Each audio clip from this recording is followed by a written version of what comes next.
Bonjour à tous, j'espère que vous allez bien. Alors, je vous retrouve pour un face caméra, donc comme toujours, ce sera une vidéo qui sera amenée à disparaître de la chaîne, en tout cas en mode public, qui ne sera plus en mode public au bout d'un moment. Je vous le répète parce que voilà, c'est comme ça, j'aime bien vous dire comment je fonctionne, mais bon, c'est pas... bref, c'est pas une obligation de ma part, c'est pas non plus une obligation de personne d'ailleurs. Enfin bref, oui, je range en même temps. Je vais me recadrer. Ouais, bon, on s'en fiche. Alors, aujourd'hui, c'est une vidéo un peu spéciale. Ce que moi, j'appelle une vidéo hors norme, puisque c'est une vidéo où je vais vraiment parler que de moi. Voilà. Donc, hors norme, hors ma norme à moi. Alors, j'avais fait une vidéo le 23 février, donc vous voyez, ça remonte, où je marquais FAQ à ma façon. Vous avez été nombreux à répondre. Et en fait, c'est pas une FAQ où je vous demandais de me poser vos questions. Non, c'était une FAQ où je posais moi 15 questions et auxquelles il fallait que vous répondiez. Le but du jeu est évidemment d'en savoir un petit peu plus, mais de manière rigolote. Et dans le en savoir un peu plus, géré par moi. Oui. Comprendra qui voudra et qui pourra. Bref. Donc, question numéro 1. Et honnêtement, la plus drôle pour moi, quelle est ma profession? Alors, j'ai eu un grand nombre de mamans au foyer. J'ai eu aussi assistante maternelle de Lonely Rose. J'ai eu maman et créatrice de belles bacs qui font pleurer de jalousie Audrey. Donc de Audrey sans nom. J'ai eu animatrice de loisirs créatifs de Dan J'ai des communs. Et j'ai eu secrétaire ou dans un bureau de Pink Carla. Mais j'ai aussi eu dans la variante maman au foyer PDG d'entreprise familiale. C'était une manière de tourner le maman au foyer de Brigitte Berthoud. Donc ça m'a fait vraiment rire. Alors la question c'était quelle est ma profession? Je ne crois pas que maman au foyer c'est une profession. Donc vous êtes... bon, il y en a 3 qui ont quand même été me chercher des métiers, 3 ou 4. Donc non, mon métier n'est pas maman au foyer. D'ailleurs, ce n'est pas un métier. Donc, sur cette question, vous la retrouverez à la prochaine FAQ puisque personne n'a trouvé. Voilà. Allez, je passe à la seconde. Pour revenir à la première, j'ai bien demandé quelle est ma profession. Question 2, ai-je des enfants? Si oui, combien? Donc ça, tout le monde le sait. J'en parle tout le temps. Donc oui, 4 enfants. Et un petit-fils. Comment suis-je arrivée sur YouTube la première fois? Alors, la première fois que je suis arrivée sur YouTube, je cherchais des tutos de bijouterie. Sur comment faire certains bijoux. Et ensuite, ça a été pour faire des fleurs. Non, ça a été d'abord les fleurs, après les bijoux. Enfin, dans cet ordre-là, je ne sais plus trop. Voilà, je cherchais des tutos. Et la plupart des tutos que je visionnais à l'époque, c'était des tutos d'américaines ou d'espagnoles. Voilà. Donc voilà comment je suis arrivée la première fois sur YouTube. Qu'est-ce qui m'a décidé à faire des vidéos? Eh bien, tout simplement, comme vous le savez peut-être pour ceux qui me suivent depuis un peu plus longtemps, moi j'ai un blog à la base et le blog était là pour un partage. Et en fait, j'ai à un moment donné perdu la motivation du blog pour plusieurs raisons. Il y a des choses au niveau de la blogosphère qui m'ont un peu gonflé. Et donc, j'ai eu envie de passer à autre chose, de tenter une autre manière de partager. Ça faisait déjà un moment que j'étais sur YouTube et que je visionnais des vidéos, que je découvrais du monde. Et donc, j'ai eu envie de tenter cette manière-là. Et pour l'instant, ça me convient très, très bien. Donc, qu'est-ce qui m'a décidé à faire des vidéos? Bon, je sais pas trop. En fait, c'est un jour, j'ai dit, bon, allez, hop, j'y vais, quoi. Je sais pas. Je me lance. Comment ai-je commencé les loisirs créatifs? Question 5. J'ai commencé les loisirs créatifs avec ma grand-mère. J'étais toute petite. Ma grand-mère maternelle. Je suis incapable de vous dire quel âge j'avais. C'est elle qui m'a appris à faire du crochet et à tricoter. Voilà, mes premiers loisirs créatifs. J'étais petite, j'avais moins de 10 ans. Question 6. Comment en suis-je venue au scrap? Donc, je vous l'avais déjà dit, je crois, dans une autre vidéo, là, un petit moment. Je suis venue au scrap sans y réfléchir, sans sans le savoir. En fait, je concoctais un album souvenir pour un de mes frères qui s'était marié. Et bah, c'était du scrap, sauf que je savais pas. Et donc, j'avais fait à l'époque ce que j'avais sous la main, donc des restes de déco du mariage, etc. Ma couleur préférée, j'en ai pas. J'aime sincèrement toutes les couleurs. Après, clairement, je vais pas m'habiller tous les jours en jaune, ni en couleur flashy, etc. Mais je trouve que chaque couleur a sa place dans les créations, parce qu'après tout, suivant le thème qu'on utilise, suivant notre idée de départ, suivant, je sais pas, un défi, n'importe quoi, tout est potentiellement utilisable. Donc là, on parle des couleurs, mais je parle aussi des matières, je parle aussi de tout, quoi, en fait. Pour moi, tout est utilisable. Donc, j'ai pas de couleur préférée. Après, clairement, au quotidien, j'utilise en fringue beaucoup le noir, le bleu marine, le marron et le vert foncé, enfin le kaki. Dans ma vie quotidienne, la maison, il y a quand même, c'est une grande tendance blanc, beige, marron. Mais voilà, c'est ce que j'utilise parce que c'est ce qui correspond voilà, à ma personne, à ma maison, etc. Mais j'ai pas de préférence. Question 8. Quel est le loisir créatif que je n'ai pas encore pratiqué et qui me plairait? Alors, honnêtement, il n'y a pas de loisir créatif. Alors, c'est hyper prétentieux ce que je vais dire. J'assume. Quel est le loisir créatif que je n'ai pas encore pratiqué et qui me plairait? Quand un loisir créatif m'attire, en général, je le pratique ou je le tente. Donc, j'en ai pas qui, là, comme ça, qui me viennent. Donc, voilà. Par exemple... comment je vais vous dire ça? J'ai, il y a quelques années, eu envie de tenter le pergamano. Donc, j'ai acheté tout ce qu'il me fallait. Je ne l'ai pas encore fait. Mais en fait, c'est parce que je ne suis pas dans la période où ça me tente. Le jour où vraiment j'aurai envie, hop, je reprendrai tout et je le ferai. Vous voyez ce que je veux dire? C'est, voilà, moi, quand j'ai envie d'un truc, je le fais. Enfin, dès que je le peux, en tout cas. Question 9. Où est-ce que je vivais en France? Alors, pour tout vous dire, mes parents sont originaires de la région sud-ouest. Donc, pas très loin de Toulouse. J'ai vécu toute ma vie en région parisienne, enfin toute ma vie, jusqu'à quel âge j'ai 42, jusqu'à 35, 36, bon je sais plus quel âge j'avais quand je suis partie, ça fait 5 ans que je suis là, donc 42, ouais, jusqu'à 37 ans, 36 ans disons. Et donc voilà, j'étais en région parisienne, mais ceci dit, j'ai quand même pas mal voyagé en France quand j'étais gosse, parce que de par le métier de mon père. Donc voilà, sinon, mes parents sont originaires de la région toulousaine. Moi, j'ai toujours vécu en région parisienne. Donc voilà. Pourquoi suis-je maintenant au Portugal? Alors, pareil, j'ai eu plein de réponses pour suivre mon mari, etc. Non, moi, je suis au Portugal parce que la première fois que mon mari m'y a emmené, j'avais... je crois que j'étais mineure. Bon, il ne faut pas le dire. J'en suis tombée amoureuse.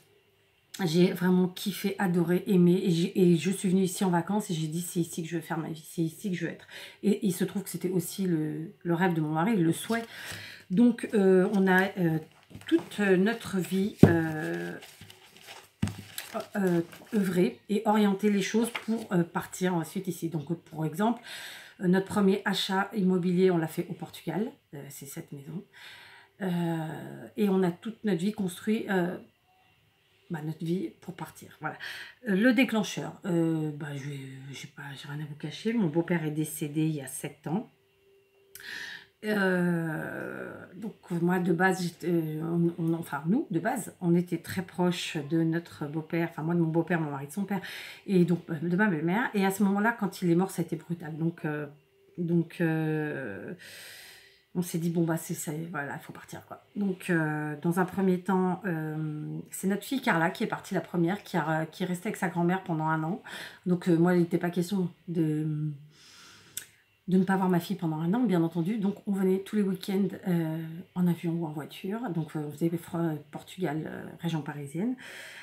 Donc, je vous laisse imaginer ce que ça coûte financièrement. Je me dis, des fois, on est vraiment fou, mais bon, c'est comme ça. Je regrette pas de l'avoir fait parce que voilà, j'ai estimé à cette époque-là que ma belle-mère méritait d'être épaulée. Ça s'est très bien passé. Donc voilà, je regrette pour certaines choses parce que voilà, pendant 1 an, j'estime ne pas avoir été avec ma fille, mais d'un autre côté, je regrette pas parce que voilà, c'était la décision de ce moment-là. Et donc moi j'ai suivi tout de suite après, enfin très très vite après, moins d'1 an après, je suis partie avec mes autres enfants et j'étais enceinte de ma dernière. Donc voilà, mon mari lui ne nous a rejoint que définitivement parce qu'il venait, hein, il faisait des allers-retours, nous a rejoint que pour le Noël suivant. Je lui avais dit voilà, Victoria elle était prévue pour le 14 décembre, non le 27 décembre. Et je lui ai dit moi au 1er décembre c'est le jour de la décoration de Noël, c'est notre première déco de Noël, notre premier vrai Noël au Portugal, donc je veux que tu sois là. Enfin voilà, j'ai un peu mis un ultimatum, mais pas méchamment, vous voyez, vous comprenez. Et donc, mon mari nous a suivis et il nous a rejoints. Donc, moi, ça va faire 6 ans que je suis là. Mon mari, ça fait... ça va faire ça fera 5 ans en décembre. Et Carla, 1 an de plus. Mais bon, elle est arrivée fin d'année parce que voilà, là, à peu près, juin. C'était mai-juin, je sais plus. 4, tu me diras, je me rappelle même plus. Mais bref. Donc voilà, pourquoi je suis au Portugal. Tout simplement parce que c'était notre objectif premier et que nous l'avons mis en place dès que ça s'est présenté. Pas de manière facile, hein, je tiens à le dire. Mais bon. Question 11. Mon plus grand regret. Alors, j'ai pas particulièrement de regrets. Je suis quelqu'un qui, peut-être quand j'étais jeune, plus jeune en tout cas, était très... comment on dit très... comment dire, je trouve pas le bon mot là, bien parce que j'ai du bruit, en fait j'entends, j'imagine que vous allez l'entendre, hein, mais bon, bah, c'est comme ça. Je suis très, enfin j'étais très du tac au tac, vous voyez, un truc qui me chiffrait, ça partait en cacahuète. Quelqu'un m'emmerdait, ça partait en cacahuète. Enfin, je suis pas virulente et je l'ai jamais été, mais en revanche j'étais, comment on dit, je trouve pas le mot, sanguine. Voilà, j'étais une grande sanguine. Donc mon plus grand regret, je n'en ai pas. Parce que de toute façon, les erreurs que j'ai pu faire, c'est ce qui m'a construit. En revanche, je me dis que peut-être si la nature avait fait que j'étais née avec la capacité de recul que j'ai aujourd'hui, ça aurait peut-être été mieux. Voilà, c'est tout. Mais de regrets, de mes erreurs, de trucs, bah non, parce que voilà, c'est ce qui fait que je suis la personne que je suis aujourd'hui et que donc j'ai pas de regrets. Peut-être que je devrais en avoir. Hein. C'est peut-être super prétentieux de dire ça, mais j'assume vraiment. Voilà, tout ce que j'ai pu faire qui n'aurait peut-être pas dû être fait, ben voilà, maintenant je sais que je le referai pas ou je le referai autrement. Mais à ce moment-là, ben, c'est tombé comme ça. Et l'aspirateur qui passe, c'est horrible. Oui, j'ai collé Delia à l'aspirateur. C'est un aspirateur balai. Elle va pas se tuer le dos. Et ça me gêne le bruit en fait. Donc, je sais plus ce que je vous disais. Vous voyez, en fait, j'étais déjà perturbée par le bruit. Oui, je déteste le bruit, en général. Moi, j'ai besoin de calme et de silence. Ou alors, c'est la musique. Mais je choisis la musique. D'ailleurs, juste avant, j'étais sur une playlist de YouTube de quelqu'un, que je vous ferai en vidéo un truc avec ça, d'ailleurs, qui a une super playlist que j'ai découvert aujourd'hui. Et j'ai kiffé écouter toute la matinée sa musique. Bref, donc, pas de regrets. En revanche, mes erreurs m'ont construite. Donc, ben voilà, un peu de recul. Le seul truc, voilà, peut-être un peu moins sanguine quand j'étais plus jeune. Je le suis toujours, hein, sauf que je me maîtrise, en fait. Voilà. Question 12. Quel est mon rêve le plus accessible? Alors, comme je vous l'avais déjà dit, moi, j'ai pas particulièrement de rêve, parce que j'ai réussi... Enfin, je suis pas toute seule. Hein. Quand je dis j'ai, c'est parce que c'est moi qui parle, c'est Kat qui parle avec vous. Mais on a réussi à faire à peu près ce qu'on voulait, puis petit à petit, on y va. On a fait le plus gros. Donc, si j'avais un rêve, ben, ce serait que... Vous voyez la série Dallas. Ben, moi, mon rêve, ça aurait été d'avoir un énorme complexe, un peu comme dans Dallas, où chacun a sa maison et où on vit pas trop loin les uns des autres, tout en ayant sa liberté. Voilà, ça aurait été mon rêve. Le plus accessible. Pourquoi je vous dis le plus accessible? C'était l'inaccessible. Le moins accessible. Ouais, en fait, j'ai confondu les questions. C'était la question 14. Quel était mon rêve le moins accessible? C'était celui-là. Et pour être avec vous, c'est pas une question de terrain, c'est plus une question on sait très bien que voilà, les enfants, quand ils s'entendent pas tous de la même manière. Ensuite, avec les pieds se rapprocher aussi, voilà. Donc, si je me suis trompée, c'était pas la question 12, mais la 14. Quel est mon rêve le moins accessible? Et alors, mon rêve le plus accessible, c'est de vivre en haut de la montagne, éloigné de tout et de tout le monde, parce que je suis pas quelqu'un je suis sociable. À partir du moment où je me trouve avec du monde, mais en réalité, je suis antisociale. Hein. Soyons très clairs. Pas antisocial. Si, c'est ça, antisocial, bon, peu importe. Moi, j'aime être seule. Je supporte plus les gens. La connerie, je peux plus. Les faux culs, j'en peux plus. Les langues de pute, pardon pour les gros mots, j'en peux plus. Donc voilà, moi je vous dis, de base, je suis vraiment une sanguine. Et c'est pas juste fait en parole. Désolée hein, si je choque, mais bon, c'est moi. Et j'assume. Donc voilà, je sais plus ce que je devais dire. Et encore le bruit, ça me gêne. Donc mon rêve le plus accessible, voilà, c'est d'habiter en haut de la montagne. Pourquoi le plus accessible? Parce que tout simplement, on a déjà fait cet achat. Maintenant, il faut arriver à la phase réhabilitation, travaux, etc. Et surtout, autorisation. Je pense que ça a coupé, c'est ça? Je parlais trop? Ou pas? Je sais pas. On verra. En tout cas, il y a un truc. Donc voilà. Je vous ai parlé de mes rêves plus inaccessibles et moins inaccessibles. Ai-je d'autres passions? Si oui, lesquelles? Alors, honnêtement, je considère pas avoir d'autres passions que le scrap et les loisirs créatifs. Par contre, c'est vrai que j'adore faire des choses. Bon, moi, avec mon mari, on fait du bateau, on fait du jet ski, on fait du quad, on fait du buggy, on fait de la moto, enfin voilà, on fait plein de choses, mais c'est pas des passions, voilà, c'est du loisir ponctuel par période, puisque l'hiver par exemple on va faire plus de certaines choses, en hiver on va en faire d'autres, enfin voilà, je considère pas ça comme des passions. Vraiment ma seule passion, et ben ouais, c'est que le scrap et les loisirs créatifs. Alors évidemment, je parle pas de mes enfants, mais sinon ça aurait été mes enfants ma passion, parce que voilà, mes tripes, c'est mes enfants, enfin, vous voyez ce que je veux dire. Donc, au niveau passion autre que la famille, disons, c'est le scrap. Et les loisirs créatifs, je n'en ai pas d'autres. En revanche, j'ai la chance de pouvoir faire plein d'autres activités et de kiffer les faire. Et voilà, et quand on a envie de se faire un tour, on se le fait. Voilà, je sais pas, j'ai envie de vous dire du karting. La Kat, elle essaie tout ce qu'elle peut et tout ce dont elle a envie surtout. Hein. Alors par contre, je suis pas du tout fan de... J'aime certains prendre des risques, par exemple en vitesse, mais je déteste les manèges, vous voyez. Ouais, c'est comme ça. Peut-être parce que j'ai moins confiance dans le manège que dans le truc que je conduis. Ça doit être ça. Ou que mon mari conduit. Donc voilà. Et donc du coup, je passe à la question 14. Je vous remettrai les questions en barre d'infos au cas où si ça vous intéresse. Et question 15, la dernière. Si je pouvais changer quelque chose sur YouTube, ça serait quoi? Alors, eh ben, on risque de choquer. Moi, si je changeais quelque chose, je ne changerais rien sur YouTube. Pourquoi? Parce que quand j'ai pris YouTube, je l'ai pris comme il était. Voilà. Avec les bons et les mauvais côtés. C'est comme ça. En revanche, il y a une chose que moi, j'aime pas bien. Mais je cherche pas à le changer. Juste, je l'exprime. Le fait de cacher, par exemple, ses abonnements. Ou de cacher son nombre d'abonnés ou ces choses-là en fait c'est pas que ça me dérange, mais je trouve pas ça cohérent. C'est-à-dire on est sur YouTube, moi je trouve, après je respecte, hein. Attention, le prenez pas mal parce que vous êtes quand même assez quelques-uns à le faire. Moi je trouve que c'est pas cohérent, voilà. Mais je ne le changerai pas, c'est votre choix, c'est le choix de ceux qui le font. Je vais rebondir sur cette dernière question. Donc pour ceux qui ont suivi un petit peu les déboires, c'est pas les déboires, mais pour ceux qui ont suivi là, parce qu'on est quand même un grand groupe, un joli groupe, qui nous suivront les uns les autres, qui ont des chaînes ou qui en ont pas, enfin en tout cas tout le monde a une chaîne, parce que sinon vous ne pourriez pas laisser de commentaires, mais disons qu'il y en a qui font des vidéos, d'autres pas.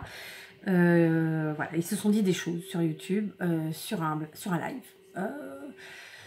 Il se trouve que j'ai été sur ce live je sais pas, ça y est, ça a encore coupé.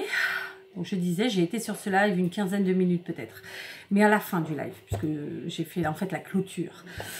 Se sont dit des choses. Moi sur le coup, franchement, quand je suis arrivée là, je suis arrivée pour rigoler, pour passer un bon moment, parce qu'on en avait passé un bon avec la même personne qui faisait ce live quelques jours avant.